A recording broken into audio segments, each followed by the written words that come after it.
తెలంగాణ రాష్ట్రంలో మొత్తం భ్రష్టు పట్టించిండ్రంట. హరీష్ రావు చెప్తున్నాడు నిన్న తెలంగాణ రాష్ట్రంలో విద్యా వ్యవస్థ నాశనం చేసిండ్రని చెప్తున్నారు. నేను చెప్తా 10 ఏళ్ళు ఈ తెలంగాణ రాష్ట్రంలో విద్యా వ్యవస్థని వైద్య వ్యవస్థని మొత్తం భ్రష్టు పట్టించిన దాంట్లో నంబర్ 1 మీ కుటుంబ సభ్యులు ఉంటారు. హరీష్ రావు ఈ తెలంగాణ రాష్ట్రంలో ఉన్నటువంటి విద్యా వ్యవస్థ మీద నమ్మకం లేకనే మీ పిల్లల్ని తీసుకొని పోయి అమెరికాలో ఒకడు, లండన్లో ఒకడు, స్విట్జర్లాండ్లో ఒకడు, ప్రపంచంలో పేరు ప్రతిష్టలు ఉన్నటువంటి కళాశాలలల్లో డిగ్రీలు పీజీలు మీ పిల్లల్ని చేపిస్తున్నారు. తెలంగాణలో మాత్రం నాణ్యమైనటువంటి విద్యని అందించకుండా విద్యా వ్యవస్థని వైద్య రంగాన్ని సర్వం భ్రష్టు పట్టించిండ్రు. ఎవరికి కరోనా వచ్చినా గాంధీ హాస్పిటల్నే చూసుకోవాలని మీ మామ చెప్పిండు. మీ మామకు కరోనా వస్తే మాత్రము యశోద హాస్పిటల్ పోయి బొక్కబోడరావు అనుకున్నాడు. కాబట్టి విద్యా వ్యవస్థని కానీ వైద్య రంగాన్ని కానీ మొత్తం భ్రష్టు పట్టించిన దాంట్లో నంబర్ 1 స్థానాల్లో మీరు ఉంటారు హరీష్ రావు. కాబట్టి మీరు డ్రామాలు, నాటకాలు, ఓవర్ యాక్టింగ్లు తక్కువ చేస్తే బాగుంటుంది.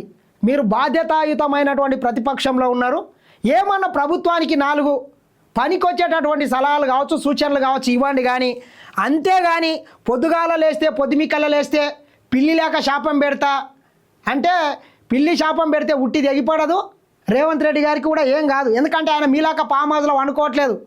రోజుకు 18 గంటలు తగ్గకుండా పనిచేస్తున్నాడు. ప్రజలకు అందుబాటులో ఉంటున్నాడు. సర్వనాశనమైనటువంటి ఈ రాష్ట్ర ఆర్థిక వ్యవస్థను గాడిలోనే వెతుక్కుంటా ఇచ్చినటువంటి హామీలను ఒక్కొక్కటి నెరవేర్చుకుంటా ఈ రాష్ట్రాన్ని ముందుకు తీసుకెళ్తున్నాడు. మీ మామలాక పోయి బాధ్యతారహితంగా ఫామ్ హౌస్లో అయితే వండుకోవట్లేదు కదా. ఇట్లా ఈ డ్రామా చూడండి ఒకసారి. విద్యా వ్యవస్థను భ్రష్టు పట్టిస్తున్నారు. రాష్ట్ర వ్యాప్తంగా ఖాళీగా 30 డిఈఓ పోస్టులు అంట. రాజకీయ కక్షతో మన ఊరు మనబడి నిలిపివేత. పెండింగ్ బిల్లులు, డిఏలు, రిటైర్మెంట్ బెనిఫిట్ చెల్లింపు ఏది?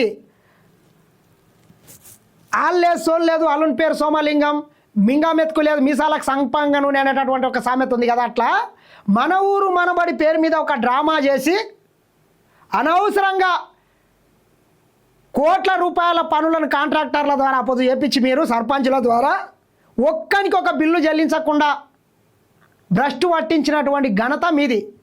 మరి మీ ఆధీనంలోనే మన ఊరు మనబడి పనులు అయినాయి కదా, మరి ఎందుకు వాళ్ళకి బిల్లులు చెల్లించలేకపోయినారు? ఒక్క మన ఊరు మనబడే కాదు, సర్పంచుల పరిస్థితి అదే చేసిండ్రు, చిన్న చిన్న కాంట్రాక్టర్ల పరిస్థితి అదే చేసిండ్రు, విద్యుత్ రంగంలో అట్లేం చేసిండ్రు, వైద్య రంగంలో అట్లేం చేసిండ్రు, విద్యా వ్యవస్థని మొత్తం ప్రతి శాఖల సర్వం సంకనాకిచ్చిండ్రు. మళ్ళీ వచ్చి డ్రామాలు, ఓవర్ యాక్టింగ్లు చేసే ప్రయత్నం చేస్తుండ్రు సిగ్గుశరం లేకుండా.